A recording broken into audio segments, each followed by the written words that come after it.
Bienvenue dans cette édition du Morning Call. Le Kenya s'est dit opposé au limogeage du commandant kenyan des casques bleus en annonçant le retrait de ses troupes au sein de la mission de l'ONU au Soudan du Sud, la MINUS. Le ministère des Affaires étrangères kenyan a décrié le manque de transparence de la procédure ayant conduit au renvoi du général Johnson Mogoa Ondieki Kimani. Il a en outre indiqué qu'aucune consultation officielle avec le gouvernement de Nairobi n'avait eu lieu.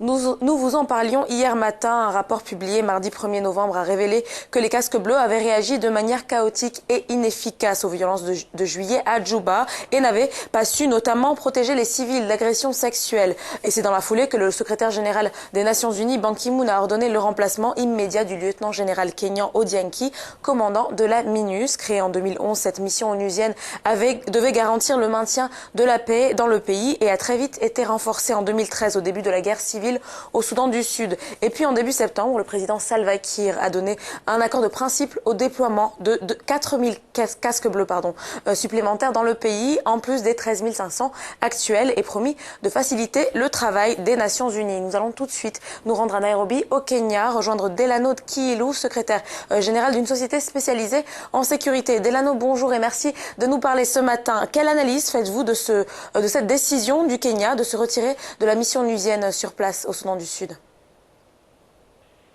Le Kenya a pris sa position en tant qu'État souverain. Ce pays a volontairement décidé de soutenir la mission de l'ONU au Soudan du Sud.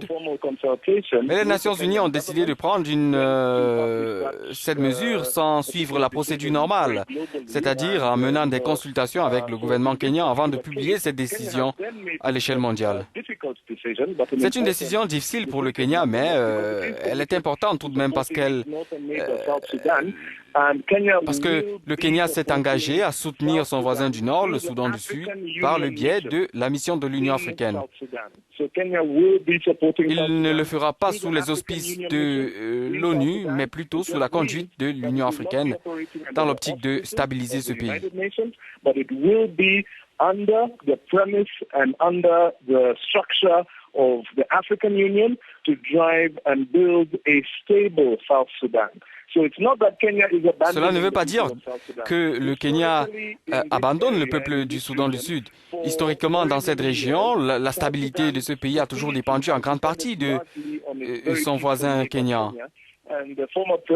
Et puis l'ex-président Daniel Arap Moi a été très désireux d'influencer l'indépendance de ce pays. Et c'est pareil pour les plus récents présidents Mwai Kibaki et Uhuru Muigai Kenyatta qui sont engagés à 100%.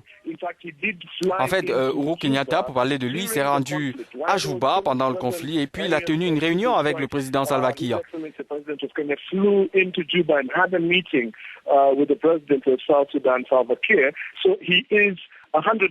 On peut donc dire que l'administration kenyane est à 100% engagée à soutenir le peuple du Soudan du Sud. Mais là encore, il est intéressant de noter que ce sera dans le cadre de la mission de l'Union africaine dans ce pays. Delano Kiilu, revenons à présent sur le limogeage du commandant qui a été sanctionné. Donc, la responsabilité des Nations Unies n'est-elle pas également engagée puisque celle-ci, cette mission onusienne, a déjà été critiquée par le passé?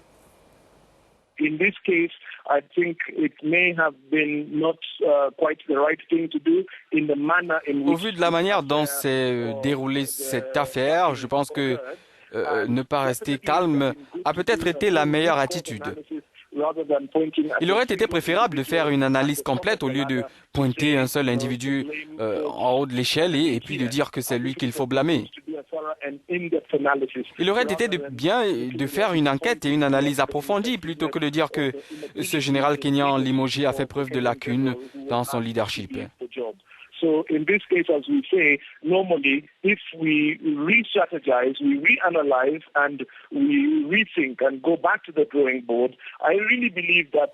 Au vu des participations précédemment si bien réussies dans beaucoup de nations africaines, je pense que nous serions en mesure de parvenir à un point de stabilité Nous avons eu des incidents similaires dans d'autres régions de l'Afrique où, grâce à la mission de l'Union africaine, eh bien, les choses semblent se stabiliser. Nous avons également vu en Afrique de l'Ouest que des missions de l'ONU n'ont pas eu la réussite espérée. Donc vraiment, je pense que ce que vous voyez ici est une évolution partielle dans l'histoire globale des forces de maintien de la paix en Afrique, et ces responsabilités relèvent davantage de l'Union africaine que de l'ONU. Avec l'Union africaine, la communication est beaucoup plus simple, l'exécution des décisions aussi. Voilà, c'était Delano Kilu à Nairobi au Kenya.